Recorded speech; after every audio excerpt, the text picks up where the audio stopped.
आदि मध्य और अंत के ज्ञाता अरहंत वीतराग परमात्मा निर्ग्रंथ सद्गुरुदेव एवं आगम वाणी को भावमय वंदन नमन। सभी भव्यात्माओं की भव्यता को प्रणाम। जय हो। कैलेंडर बदल गया है। वर्ष 2025 का हम सभी लोग स्वागत कर रहे हैं। अब हम 2024 की जगह 2025 लिखेंगे, पढ़ेंगे, बोलेंगे, सुनेंगे। तो वर्ष तो बदला, किंतु क्या इस वर्ष के बदलने के साथ साथ हम सब भी बदले हैं, या फिर हम अभी भी वही ओल्ड तरह के आदमी हैं? ओल्ड तरह के कैसे होंगे हम कि अभी भी हमारी पहले जैसी ही सोच यथावत बनी हुई है। जैसे कि हमारे मन में अभी भी नेगेटिव थॉट पैटर्न ही चला करता है, यानी हमारी जो विचारों की सोचने की दिशा है वह अभी भी नकारात्मक दिशा में ही गति कर रही है। हमारे विचारों में बहुत सारा डर, बहुत सारी शंकाएं, फियर, डाउट, टेंशन, ये सब चीजें अभी भी मौजूद हैं। कहीं आपको अभी भी ऐसा तो नहीं लगता कि लोग बड़े स्वार्थी होते हैं? जो भी लोग हैं मेरे आसपास रहने वाले, वे लोग मुझे प्यार नहीं करते, मेरे साथ में सब पार्शियलिटी करते हैं, पक्षपात भरा व्यवहार होता है सब जगह पर। कहीं पर भी चले जाओ, हर जगह पर पार्शियलिटी दिखाई देती है। और ये जो मेरा बॉस है, मेरा ऑफिसर है, ये बड़ा ही कमीना इंसान है। ये जो पैसे वाले लोग होते हैं ये बहुत ही क्रूअल होते हैं, बड़े ही बेरहम होते हैं, हम पर अत्याचार करते हैं, हमारा एक्सप्लॉयटेशन करते हैं। जमाना बहुत खराब है। अगर आपके भी ऐसे या ऐसे से ही विचार हैं तो आत्मज्ञानी सद्गुरुदेव पूज्य श्री विराट गुरु जी कहते हैं कि मेरा विश्वास करो, कहीं कुछ खराबी नहीं है, सब कुछ ठीक ठाक ही है। प्रकृति में कहीं कोई अन्याय नहीं होता है, सब कुछ प्राकृतिक नियमों के अंतर्गत न्यायपूर्ण हो रहा है। यह पूरी सृष्टि आज्ञामय है, यानी ये जो नेचर और यूनिवर्स है ये हमेशा ऑर्डर में ही काम करता है, इन ऑर्डर रहता है। यही बात आचारांग सूत्र में भी कही गई है। सूत्र कहता है लोगम च आणाय अभिसमेच्चा अकुतो भयम, अर्थात इस संपूर्ण लोक को आज्ञामय जानो, आणाए अभिसमेच्चा, आज्ञामय जानकर भय रहित हो जाओ। सब कुछ व्यवस्थित है, कहीं कोई अन्याय नहीं है, किसी के साथ इनजस्टिस नहीं हो रहा है। लेकिन ये बात हमारी समझ में नहीं बैठती है, हमारे गले ही नहीं उतरती। हम तो हर जगह पर प्रश्नवाचक चिन्ह लगा देते हैं, ये मेरे साथ अन्याय हुआ, उसके साथ बड़ा अन्याय हुआ। लेकिन हम देखें, ज्ञानी जनों का कथन तो कहता है कि यह पूरा लोक आज्ञामय है, it is always in order. तो कहीं ना कहीं जरूर हमारी ही समझ में कुछ न कुछ भूल चूक हो रही है। सद्गुरुदेव इसी को आगे बढ़ाते हुए बताते हैं कि अगर आपका बच्चा कुछ नामुनासिब कर रहा है, जो करने योग्य नहीं है, ऐसा आचरण कर रहा है, तो कहीं ना कहीं आपके दिए गए संस्कारों में कमी रही है। और अगर आपका ग्राहक नहीं मान रहा है, आप उसे कन्विंस नहीं कर पा रहे हो, तो इसका मतलब आपकी उसे पटाने में कहीं ना कहीं भूल हो रही है। और अगर आप अधिक धन नहीं कमा पा रहे हो तो कहीं ना कहीं आपकी अर्निंग स्किल्स में प्रोफिशिएंसी नहीं है, कहीं ना कहीं उसमें कोई ना कोई कमी है, कोई ना कोई कुशलता नहीं हो रही है। क्योंकि इस सृष्टि के अंदर सबको वो मिलता ही है जो उसकी विधेयक मांग है।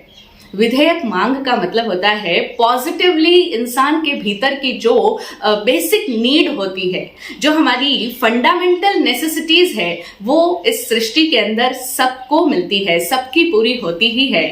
कीड़ी को कण और हाथी को मण मिलता ही है, ऐसा हमारे प्राचीन लोगों की कहावत है। बुजुर्गों ने बताया कि चींटी को जितना भोजन चाहिए उतना उसको मिल जाता है, और हाथी को मण भर चाहिए, वो इतना भोजन करता है, वो भी उसको मिल जाता है।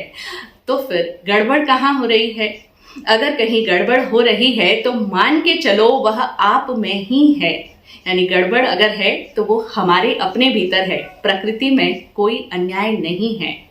और नियम यह है कि इस सृष्टि में सबकी मांग पूर्ति होती ही है, जो उसकी डिमांड है, मांग है। क्योंकि एक होती है चाहते, इच्छाएं, हमारी डिजायर्स, हमारी वांट्स, और एक होती है नेसेसिटीज, जो हमारी नीड्स हैं। वो नीड सबकी पूरी होती है, मांग पूर्ति होती ही है, और उस समय तो अवश्य होती है जब उसे चरम आवश्यकता होती है। पूज्य गुरुदेव कहते हैं कि मांग पूर्ति उस समय अवश्य होगी जब उसे चरम आवश्यकता होगी। और अगर इस दुनिया के अंदर कहीं भगवान है तो वो जैसा भी है बड़ा दयालु है।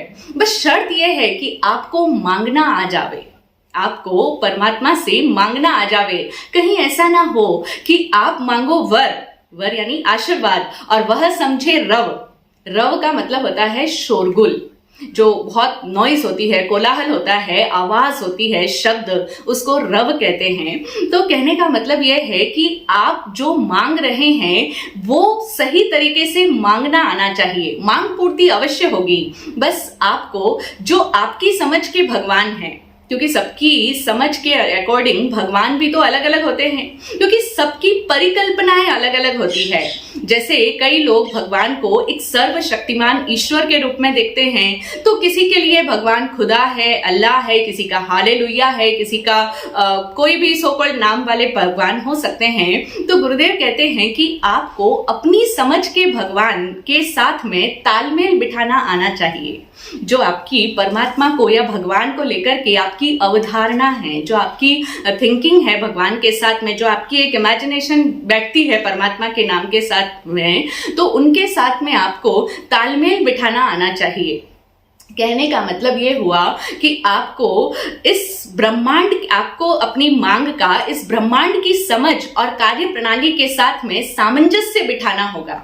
यानी जो आपकी मांग है वो इस यूनिवर्स कैसे काम करता है, आपकी मांग पूर्ति कैसे होगी इस यूनिवर्स के द्वारा, इस ब्रह्मांड की क्या समझ है और ब्रह्मांड की कार्य प्रणाली कैसी है, हाउ इट वर्क्स, उसके साथ में आपको सामंजस्य बिठाना आना चाहिए। फिर आपको कहीं किसी से कोई शिकायत नहीं होगी कि मेरे साथ में अन्याय हुआ, मुझे वो नहीं मिला जो मेरे को मिलने योग्य था। ऐसी कोई शिकायत फिर उसके बाद में आपको नहीं रहेगी। बस आपको सामंजस्य बिठाना आना चाहिए, आपको मालूम होना चाहिए कि यूनिवर्स कैसे कार्य करता है। एक बहुत ही अच्छा वीडियो देखने में आया जिसमें ये बताया गया कि हर इंसान अपना कोई ना कोई विश करता है, कोई ना कोई मांग होती है उसकी, और वह इस यूनिवर्स से उसकी पूर्ति कराना चाहता है, जिसको आजकल हम लॉ ऑफ अट्रैक्शन के नाम से जानते हैं। बड़ा ही प्रसिद्ध लॉ है, सब लोगों ने इस बारे में सुन ही रखा है कि लॉ ऑफ अट्रैक्शन, आप अपनी मांग को इस यूनिवर्स के अंदर डालो, भेजो, और यूनिवर्स आपको वो चीजें देगा। तो कैसे मैनिफेस्ट किया जाता है, इसकी तरीका, इसका प्रणाली कई लोग बताते हैं कि मैनिफेस्टेशन कैसे करना चाहिए। तो उस वीडियो में बड़े अच्छे तरीके से इस चीज को दिखाया कि जो मैनिफेस्टेशन कराने वाली जो टीम है इस यूनिवर्स के अंदर, जो लॉ ऑफ अट्रैक्शन वाली टीम है, वो किस तरीके से कार्य करती है। तो उस टीम का एक बंदा इस तरह से बोलता है कि हेलो यूनिवर्स, एक बंदा है जो फरारी को मैनिफेस्ट कराना चाहता है इस न्यू ईयर 2025 में। वो अपने लिए फरारी मैनिफेस्ट कराना चाहता है, लेकिन जब वो आंखें बंद करता है तो वो वैगन आर से ऊपर देख नहीं पाता। यानी उसके भीतर जो दृश्य उभरता है, उसके अंदर कल्पनाओं में मानसिक चित्रण जो होता है वो वैगन आर से बढ़ के ज्यादा हो नहीं रहा है। और फिर फरारी भी वो इलेक्ट्रिकल चाहता है, जबकि उसका 3 महीने का इलेक्ट्रिसिटी का बिल भरा नहीं गया है, वो भी अभी तक ड्यू चल रहा है।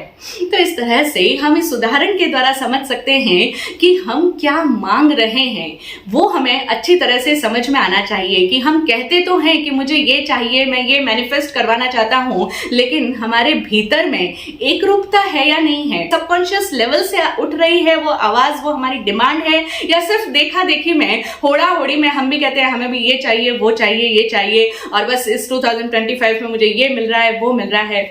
ऐसे नहीं होगा। आपके भीतर का मानसिक चित्रण किस तरह का है, ब्रह्मांड कैसे कार्य करता है, उस कार्य प्रणाली को आपको समझना होगा। उसके साथ आपका हार्मनी बैठनी चाहिए, उसके साथ आपकी संगति बैठनी चाहिए। और फिर इसके आगे कहा गया, बहुत ही अच्छे तरीके से इस बात को समझाया है कि एक उसी व्यक्ति के, जो ये मैनिफेस्ट करवाना चाहता है, उसी के पड़ोस में एक अंकल रहते हैं जो हमेशा इस बात को लेकर भयग्रस्त रहते हैं। उनके अंदर ये फियर समाया रहता है कि कहीं मेरा ये जो पैसा है ये कहीं किसी और के अकाउंट में ना चला जाए, यानी मेरा इस अकाउंट का पैसा कहीं किसी और अकाउंट में ना ट्रांसफर हो जाए। जैसे आजकल हम बातें सुनते हैं कि बहुत ये इस तरह के फ्रॉड चलते हैं, ऐसे पैसा ले लेते हैं, तो उनके मन में इस बात का हमेशा डर समाया रहता है। अब वो डर की फीलिंग उनके अंदर हमेशा व्याप्त रहती है और इसी वजह से उनका वो जो पैसा था वो उस लड़के के अकाउंट में ट्रांसफर करवा दिया गया है, क्योंकि वो लड़का अपने इलेक्ट्रिसिटी बिल्स का जो ड्यू था, इलेक्ट्रिसिटी बिल का, उसे वो पूरा कराना चाहता था। उसके लिए वो मैनिफेस्ट कर रहा था, पॉजिटिव था उसके प्रति, बहुत विधेयक मांग थी उसकी, तो उसकी पूर्ति करा दी गई। उन अंकल जी के बैंक अकाउंट का पैसा इस लड़के के बैंक अकाउंट में ट्रांसफर करवा दिया गया है। हम समझें, अगर आप सोचते हो कि परीक्षा पास करना बहुत कठिन है, ये एग्जाम बड़ा कठिन है, तो आपको कठिनाई मिल जाएगी, आपके लिए वो चीज डिफिकल्ट हो जाएगी। और अगर आपको लगता है कि मैं इस सब्जेक्ट में बहुत ही वीक हूं, यहाँ पर मेरे वीक पॉइंट्स है, मैं इसमें इतना एक्सेल नहीं कर पाता हूं, तो अगर आपके मन में ये वीकनेस वाली थिंकिंग है तो आपको अनुत्तीर्णता मिलेगी, यानी आप फेल हो जाओगे, वहां पर आप सक्सेस नहीं कर पाओगे, क्योंकि आपके अंदर वीकनेस वाली फीलिंग है। तो इस तरह से हम देखें कि ये जो प्रकृति है ये सब कुछ मैनिफेस्ट कराती है, लेकिन जो आपके अंदर डीप में जो फियर्स एग्जिस्ट करते हैं, जो चिंताएं हैं, जो भय है, वो सब कुछ मैनिफेस्ट हो रहा है। सिर्फ आपके कहने से ही वो चीजें मैनिफेस्ट नहीं होगी, आप स्वयं किस फ्रीक्वेंसी पर खड़े हो, आप स्वयं भीतर में किस मोड पर हो, जो चीज आपके भीतर होगी वही आपके जीवन में साकार होकर के बाहर आपके घटित होने लग जाएगी। पूज्य गुरुदेव कहते हैं कि मैं सदा से कहता रहा हूं कि प्रकृति आपकी नौकर है, एक बहुत ही वफादार नौकर है। यह हमेशा आपका आदेश मानती है, न केवल मानती है बल्कि बिना किसी ना नुकर के उस हुक्म को बजा भी आती है। इसीलिए आपको किस तरह से उस प्रकृति को आदेश देना है, ये आदेश देना आपको सीखना होगा। अगर आपको ऐसा लगता है कि ये फला व्यक्ति बहुत खराब है, ये व्यक्ति अच्छा नहीं है, बड़े बुरे होते हैं लोग, तो प्रकृति में कहीं ना कहीं से आपके लिए वो खराबियां बन जाएगी, वो व्यक्ति आपके लिए बुरा ही बनेगा। मतलब आपके जीवन में जब भी उससे टकराव होगा आपको उस वजह से बुरे रिजल्ट्स आएंगे, क्योंकि आपके मन में उस व्यक्ति की इमेज क्या है, बुरे रूप में। आप सोचते हो फला व्यक्ति बहुत बुरा है, तो आपके लिए वो व्यक्ति बुरा ही साबित होगा। और इसी तरीके से अगर आप सोचते हो कि जमाना बहुत खराब है, तो गुरुदेव कहते हैं मेरा विश्वास करो, प्रकृति में आपके लिए कहीं ना कहीं से खराबियां आ ही जाएगी। और हम देखें, हम सबकी सोच में ऐसी बातें रहती है, हम बोलते भी हैं जमाना बहुत खराब है, अभी तो किसी का कोई भरोसा नहीं कर सकते। तो आपको ऐसी सिचुएशंस में मिलती है कि आपको कहीं ना कहीं से चीट किया जाता है, आप बोलते हो बहुत अड़चने हैं, लाइफ को इतना इजी थोड़ी है, तो आपके जीवन में अड़चने भी आती है। यानी जो आपके भाव हैं वही सब कुछ इस प्रकृति में मैनिफेस्ट होता है। सिर्फ आप कहो कि कोई भी बुरा थोड़ी ना चाहता है, सब अपने लिए अच्छा ही चाहेंगे, सब अपने लिए अच्छा बढ़िया मैनिफेस्ट कराना चाहते हैं, बोलने से नहीं होगा। आप स्वयं किस मोड पर हो, आपके भावों में कितनी नकारात्मकता चल रही है। गुरुदेव तो यहां तक कहते हैं कि अगर आप किसी भी असंगत व्यक्ति में भी, असंगत का मतलब होता है कोई ऐसा इंसान जिसके लिए आप कहते हो कि ये तो बेकार आदमी है, इसका कुछ नहीं हो सकता, ये तो ऐसा ही है, बस ठीक है, तो असंगत व्यक्ति है, लेकिन उसमें भी अगर आप कोई गुण देखो और अगर आप उसकी तारीफ करो तो निश्चित रूप से वह व्यक्ति प्रसन्न होगा, उसे खुशी होगी और उसकी वह खुशी आपको अवश्य लाभ देगी। और ठीक इसके विपरीत, अगर आपकी सोच में किसी के भी प्रति निंदा भरी हुई है, आपकी सोच किसी के भी प्रति निंदात्मक है, आलोचनात्मक है, क्रिटिसाइज करने वाली सोच है, तो आपके लिए प्रकृति में सब जगह पर निंदा ही प्राप्त होगी। प्रकृति उसे निंदित स्वरों में ही ग्रहण करती है, क्योंकि आपकी सोच में हर एक की निंदा, हर एक की कमियां भरी पड़ी है, वो ही आपको दिखाई देती है। आप हमेशा सबको निंदित दृष्टिकोण से ही देखते हो, उन पर कमेंट्स करना, उनकी क्रिटिसाइज करना, तो प्रकृति उसे उन्हीं स्वरों में ग्रहण करती है और आपके लिए वही चीजें आपकी लाइफ में साकार होती रहती है। अक्सर लोग कहते तो हैं कि हमें समझदारी चाहिए, हमें अपने जीवन में ज्ञान चाहिए, बुद्धि चाहिए, सबको इंटेलिजेंस चाहिए, विजडम चाहिए।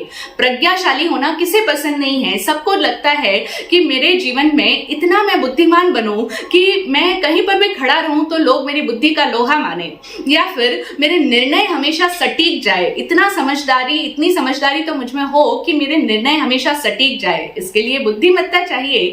तो सबको ज्ञान चाहिए, प्रज्ञा चाहिए। लेकिन अगर आप किसी भी ज्ञानी की या फिर ज्ञान की निंदा करते हैं, और अक्सर लोग करते हैं, ऐसे कहेंगे तो कोई नहीं मानेगा कि हम तो किसी की निंदा नहीं करते, लेकिन आप देखिए गहराई में आप अपनी जो मान्यता है, जो आप मान के चलते हो, कुछ फिक्स पैटर्न्स होते हैं आपके, उसके अलावा, उसके विरुद्ध अगर कोई ऐसा व्यक्ति है जो बहुत ज्ञानी है, प्रज्ञा संपन्न है, वो अपने ज्ञान से वर्तन करता है, व्यवहार करता है, लेकिन वो आपकी समझ के अकॉर्डिंग नहीं है, आपकी मान्यता के अनुसार नहीं है। आपको लगता है कि व्हाइट कपड़ों वाला ही साधु होता है, वो दूसरे कपड़ों पहने धारण किए हुए है, या इस पर्टिकुलर फॉर्म में नहीं है तो वो साधु नहीं होता, तो आप उनकी निंदा करने लग जाते हो कि ये तो सब ढोंगी होते हैं, पाखंडी होते हैं। अब क्या पता उनकी आत्मा में कितना ज्ञान भरा है, वो ज्ञानी हो सकता है, उसकी आत्मा ज्ञानवान है, लेकिन आप अपनी मान्यता के चलते उस व्यक्ति का अपमान कर देते हो, उसकी निंदा कर देते हो।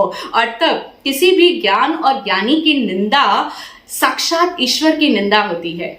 संपूर्ण लोक की निंदा के अनुरूप बताया गया है किसी ज्ञानी की निंदा को, और हम लोग अक्सर ज्ञानी की निंदा करते हैं। ठीक इसी तरह से किसी भी विद्याधर की या किसी भी तकनीक जिसको आती है उसकी निंदा करना साक्षात सरस्वती की निंदा करने के समान है। किसी व्यक्ति में कोई भी स्किल हो सकती है, कोई भी कला है, किसी के पास में कोई टेक्निक है, वो उस पर प्रयोग कर रहा है, लेकिन अगर आप उसके प्रति निंदात्मक दृष्टिकोण रखते हो, हंसते हैं ना लोग, क्या ये कर लेगा, ये कुछ नहीं कर सकता, देख लेना इसमें कोई बुद्धि थोड़ी है। लोग अपने अहंकार में आकर के दूसरों को छोटा बताते हैं, निंदा करते हैं, तो उसकी निंदा साक्षात सरस्वती की निंदा है। ठीक इसी तरह से सभी लोग धनवान तो होना चाहते हैं, लेकिन यदा कदा उनकी बातों में धनवानों की निंदा ही उभरती रहती है। लोग पैसे वालों की निंदा तो बड़ी करते हैं। फॉर एग्जाम्पल, हमारे यहाँ पर इंडिया की सबसे बड़ी जो रिचेस्ट फैमिली कही जाती है, उनकी कितनी निंदा होती है कि उन्होंने अपने बेटे की विवाह में इतना पैसा खर्च कर दिया, इतना पैसा उन्हें दिया होता, ये दिया होता, ऐसा किया होता तो क्या होता, ये सब लोग ऐसे ही होते हैं। कितनी हम बातें करते हैं। हर आदमी स्वयं धनी बनना चाहते हैं, लेकिन धनवान की निंदा हम अवश्य करते हैं। तो धन की या धनी की निंदा करना साक्षात लक्ष्मी की निंदा है, और किसी भी बालक की निंदा करना हर मातृशक्ति की निंदा करना है। निंदा करना मात्र ही हमारे अभाव का कारण है।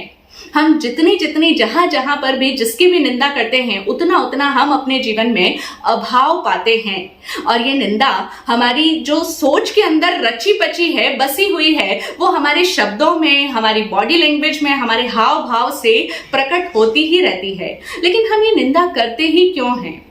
क्योंकि हमारी सोच नेगेटिव है, हमारी सोच में नकारात्मकता है। हमारी सोच ही इसी ढंग से है कि हम हमेशा सबके दोष ही ढूंढते हैं। फॉल्ट फाइंडिंग सोच है। नकारात्मक दिशा में हमारी सोच गति करती है। हमारी सोच की नकारात्मक गति हमसे निंदा करवाती है, और हमारी सोच में ही ये जो अभाव भरा पड़ा है, हमारे पास तो कुछ नहीं है, फिर जब हम दूसरों के पास देखेंगे तो मन में ईर्ष्या आएगी, और वो ईर्ष्या उनकी निंदा करवाएगी। तो हमारी सोच में जो नकारात्मक गति है वह, और हमारी सोच की जो खराबी है, ये विकृति है हमारी सोच की, हमारी सोच का अभाव देखने वाला जो दृष्टिकोण है, यही हमसे निंदा करवाता है। लेकिन अब हमें समझना है, गुरुदेव का ज्ञान हमें ये बोध प्रदान कर रहा है कि निंदा नहीं करनी है, क्योंकि आपने निंदा करी, प्रकृति उसे निंदित स्वरों में ले जाएगी और फिर वैसी ही घटनाएं आपके जीवन में आएगी। आपके जीवन में भी वो सब कुछ ही मैनिफेस्ट होगा। फिर आप भले कितना भी बोल लो कि मैं इतने इतने बजे पर, जो पर्टिकुलर टाइमिंग होता है 11 पे मैं वो मैनिफेस्ट कर रहा हूँ, वो कर रहा हूँ, लेकिन बाकी के पूरे टाइम में आप हमेशा सबके अवगुण ही देख रहे हो, अभाव दृष्टिकोण लेकर के बैठे हो, नकारात्मक सोच है, तो आपकी लाइफ में जो आपके भीतर की सोच है वही मैनिफेस्ट हो जाने वाली है। तो इसीलिए अगर आप अपना संसार सुखमय बनाना चाहते हो तो आपको एक काम तो करना ही होगा कि आप अपनी सोच बदलें। सोच बदलेंगे तो ही हमारा संसार बदलेगा। इस न्यू ईयर 2025 में हमें अपनी सोच को बदलना है, ये संकल्प हमें करना होगा। इसलिए हमें पुरुषार्थ करना ही होगा, प्रयास करके हम अपनी सोच को बदले आएगा, क्योंकि अभी तक उसी पैटर्न पे हम चल रहे हैं। फिर से हमें किसी की गलतियां दिखेगी, अपने लिए चिंताएं उठेगी, डर आएगा, तनाव आएगा, सब कुछ होगा, लेकिन उसे जानकर अवेयर हो जाओ उस टाइम में और फिर से उसे बदलो। उस नेगेटिव थिंकिंग को पॉजिटिविटी में चेंज करना सीखे।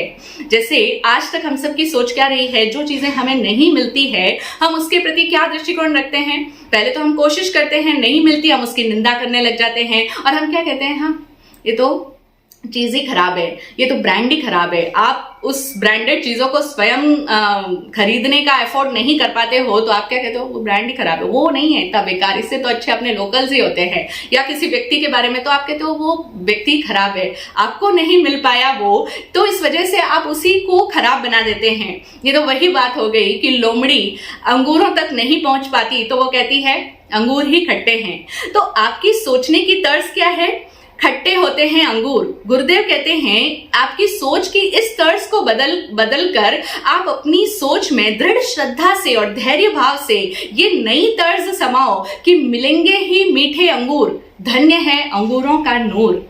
यानी अंगूर मीठे हैं और वो मुझे मिलेंगे ही, धन्य है अंगूरों का नूर। यानी आप उनकी तारीफ करो, आप उनमें भी कोई गुणों को देखो। फालतू की चमचागिरी या चापलूसी करने की बात यहाँ नहीं की जा रही है, क्योंकि हर व्यक्ति वस्तु परिस्थिति में कोई न कोई गुण भी सदैव मौजूद होता है। बात यह है कि हमारी देखने की दृष्टि अभी तक जागी नहीं है, इसलिए हम उसे देख नहीं पाते। तो अब हमें अपनी इसी दृष्टिकोण को परिवर्तित करना है, इसी सोच को बदलना है। अब हमारी क्या तर्ज होनी चाहिए सोचने की, मिलेंगे ही मीठे अंगूर, धन्य है अंगूरों का नूर।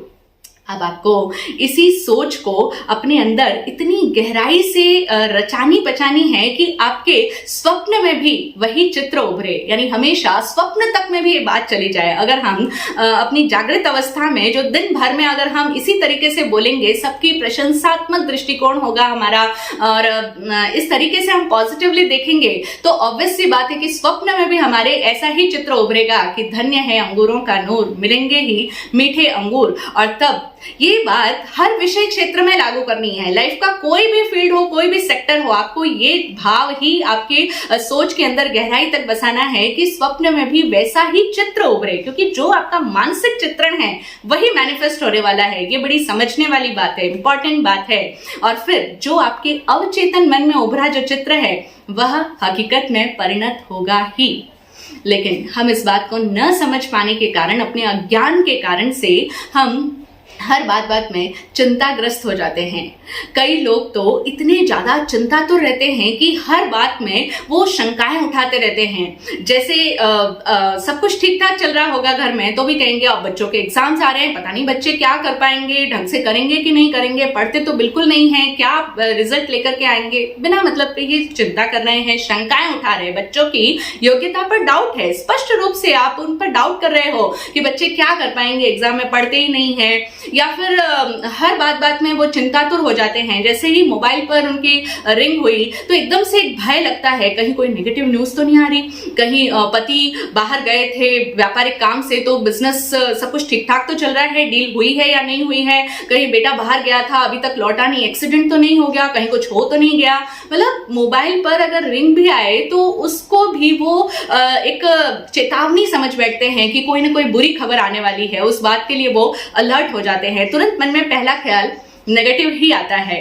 तो इस तरह से हमारी सोच का ये पैटर्न रहता है और हम ये भूल जाते हैं कि हमारी चिंताग्रस्त विचार शैली, ये चिंताएं हैं, शंकाएं हैं, तो ये विचार शैली और अधिक चिंताओं को ही बढ़ाएगी। जो आपके भीतर है वही बाहर घटित होगा और उसके लिए आपकी सोच भी रिस्पॉन्सिबल होगी। आपने सोचा कहीं कुछ गड़बड़ ना हो जाए, गड़बड़ हो जाएगी, कहीं एक्सीडेंट ना हो जाए, आज नहीं कल कभी किसी आने वाले पल में अवश्य घटित होगी वो घटना, क्योंकि आपके मन में बार बार वही चित्र उभर रहा था। क्योंकि हर सोच एक पिक्चर के साथ में आता है, एक इमेज लेकर के आता है। तो इसीलिए आपकी चिंताग्रस्त विचार शैली चिंताओं को और अधिक बढ़ा देगी। परमात्मा महावीर का स्पष्ट कथन है आचरांग सूत्र के अंदर, बार बार रिपीट होता है ये चीज कि आवंती के आवंती। इस लोक का सार जब बताया गया आचरांग सूत्र प्रथम श्रुत स्कंद के 5वें अध्याय में, तो कई स्थानों पर यह वाक्य आता है आवंती के आवंती, यानी जो आता है वो आता ही चला जाता है। This is the law of attraction, जो परमात्मा महावीर की वाणी में बहुत पहले से गुम्फित है, निहित है कि जो आता है वो आता ही चला जाता है। अब आप चिंताएं कर रहे हो तो चिंताएं ही आपकी लाइफ में और अधिक मैनिफेस्ट होने वाली है। बुरी सोच बुरी बातों को बढ़ाती है और अच्छी सोच अच्छाई को कहीं से भी खींचकर आपके पास ले आएगी। आप कहोगे जब कुछ अच्छा है ही नहीं तो मैं कैसे अच्छा अच्छा बोलूं? है या नहीं है वो आपको नहीं पता, आप सिर्फ अपनी सीमित दृष्टिकोण से देख रहे हो। नेचर अनंत है, बहुत वास्ट है। आप अच्छी सोच रखो तो वो अच्छाई को कहीं से भी खींचकर आपके पास लेकर आ जाएगी। अगर आपकी सोच में अमीरी है तो आप अमीर बनोगे ही, और अगर सोच ही गरीबों वाली है, गरीबी है सोच में, तो गरीबी को ही पाओगे। और सोच की अमीरी का मीनिंग ये नहीं है कि आप शेख चिल्ली की तरह हसीन कल्पनाओं में डूबे रहो कि मेरे को ये मिल रहा है, फिर मेरे को ऐसा मिल जाएगा, फिर मैं इतना धनवान हो जाऊंगा। नहीं, शेख चिल्ली की तरह हवा में महल नहीं खड़े करने हैं, बल्कि सोच की अमीरी का मतलब होता है कि हर विधा में आपकी दृष्टि अमीर हो। यानी कोई भी विधा आपके सामने हो, आपकी दृष्टि अमीर हो, यानी आपकी दृष्टि गुणों पर ही टिकी रहे, आपकी दृष्टि में हमेशा गुण दिखते रहे। ये है आपकी दृष्टि की अमीरी। और आपका विश्वास अमीर हो, आपकी श्रद्धा अमीर हो, आपके भावों में सदैव निशंक अच्छाइयां ही रहे। निशंक अच्छाइयां, बहुत प्यारा शब्द गुरुदेव ने दिया है। समझने की जरूरत है कि देखो ना, हम सबकी लाइफ में अच्छे मोमेंट्स भी आते हैं, बुरे मोमेंट्स भी आते हैं, लेकिन जब हमारे साथ में अच्छे मोमेंट्स हम जी रहे होते हैं, उस समय में कहीं डीप में हमारे अंदर क्या चल रहा होता है, एक डाउट उठ जाता है कि सब कुछ अच्छा है लेकिन क्या ये हमेशा बना रहेगा? कल को कहीं मेरे जो पार्टनर है वो उनका मन मुझसे फिर तो नहीं जाएगा? आज तो बच्चे बहुत आज्ञाकारी है, कल को कहीं कुछ हो तो ना जाएगा? ये क्या है? शंका। अच्छाइयां है लेकिन उसमें भी शंका मौजूद है। तो गुरुदेव कहते हैं आपकी सोच में निशंक अच्छाइयां ही बसी रहे। आपकी याद में भी कोई बुरी बात को आप याद में भी ना उभारो, यानी आपकी यादों में भी कोई बैड मेमोरीज ना आए। बुरी बातें थी, छोड़ो उसे, आगे बढ़ जाओ। और तब इस तरीके से जब आप हमेशा अच्छाइयों के प्रति ही अपना दृष्टिकोण रखोगे, सोच की अमीरी होगी, गुण दृष्टि होगी, गुण ग्राहकता होगी, तो अवश्य आपके जीवन में अमीरी ही फैलेगी, फलेगी। लेकिन इसके लिए आपको दृढ़ आत्मविश्वास होना चाहिए, यानी एक सेल्फ कॉन्फिडेंस होना चाहिए कि जो होगा सब अच्छा ही होगा। शंका, इसका ऑपोजिट क्या है? आत्मविश्वास का ऑपोजिट है शंका, जो हम सब में अभी बहुत मौजूद है। हर बात में डाउट है, शंका है, लेकिन अब उसी को हटाना है और उसी का जो एंटीडोट है, जो सेल्फ कॉन्फिडेंस है, उसी को अपने अंदर स्थापित करना है, उसी को प्रतिष्ठित करना है कि जो भी होगा सब अच्छा ही होगा। दृढ़ विश्वास के साथ हर समय यही बात आपको बोलनी है और आपके भावों में बसानी है। इसके लिए कुछ बातों से आपको बचना पड़ेगा, जैसे कब होगा, कैसे होगा, हमेशा यही तो चीजें शंका को बढ़ाती है। कब होगा, पता नहीं कैसे होगा, होगा तो होगा भी या नहीं होगा। और अगर कोई कह भी दे, हमारे जैसे कोई व्यक्ति सही सलाह दे भी दे, तो कहते हैं अच्छा आप कहते हो तो गारंटी लो कि हमारे साथ अब सब अच्छा ही होगा, हम अच्छा सोचेंगे तो हमारा अब सब कुछ अच्छा ही अच्छा होगा, हम तो बहुत पॉजिटिव सोचते हैं फिर भी हमारा क्यों नहीं होता, आप गारंटी लो। तो ये सब सोच आपकी सोच को कमजोर बनाएगी। जैसे कई लोग इफ एंड बट वाली सोच रखते हैं इफ एंड बट वाली सोच, यानी कि अगर ऐसा होएगा तो मैं ऐसा ऐसा कर लूंगा, अगर ऐसा हो जाता तो ऐसा हो जाता, तो ये अगर या फिर लेकिन मैं करना तो चाहता हूं लेकिन क्या करूं, ये परिस्थितियां ही साथ नहीं दे रही है, लोग ये साले कमीने हैं, ये मेरा सहयोग नहीं करते, लोग बड़े अनसपोर्टिव है। तो ये इफ एंड बट ये वाली सोच आपकी सोच को कमजोर कर देती है, आपकी सोच में शंकाओं को ले आती है। इसीलिए इन बातों का आप ख्याल रखो और इस चीज को बदलो। दृढ़ विश्वास के साथ आपको क्या कहना है कि जैसे भी होगा सब कुछ अच्छा ही होगा, मुझे कोई शंका नहीं है और मेरे लिए इस आसमान से मदद उतर रही है। ऐसा दृष्टिकोण रखो कि सब मेरी मदद कर रहे हैं, मेरे साथ जो भी लोग हैं वो बड़े सपोर्टिव हैं, मुझे सपोर्ट कर रहे हैं और जैसे भी होगा बस काम हो जाएगा, आसमान से मदद उतरेगी, परमात्मा की शक्तियां मेरे साथ है, गुरुदेव की असीम कृपा मुझ पर बरस रही है, मेरे गुरुदेव गुपचुप रूप से मेरा हर कार्य पार लगाते आए हैं, भगवान सबका भला करे।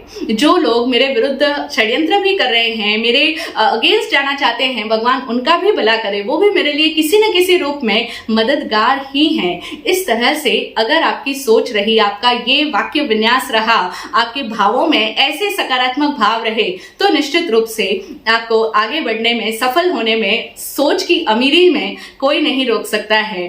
और इसके लिए हमें 2 बातें अपने जीवन में अपनानी है। इस ईयर के लिए हम ये संकल्प कर सकते हैं। सबसे पहली बात कि हमें अपने भावों में सदैव आभार का भाव रखना होगा, ग्रैटिट्यूड की फीलिंग।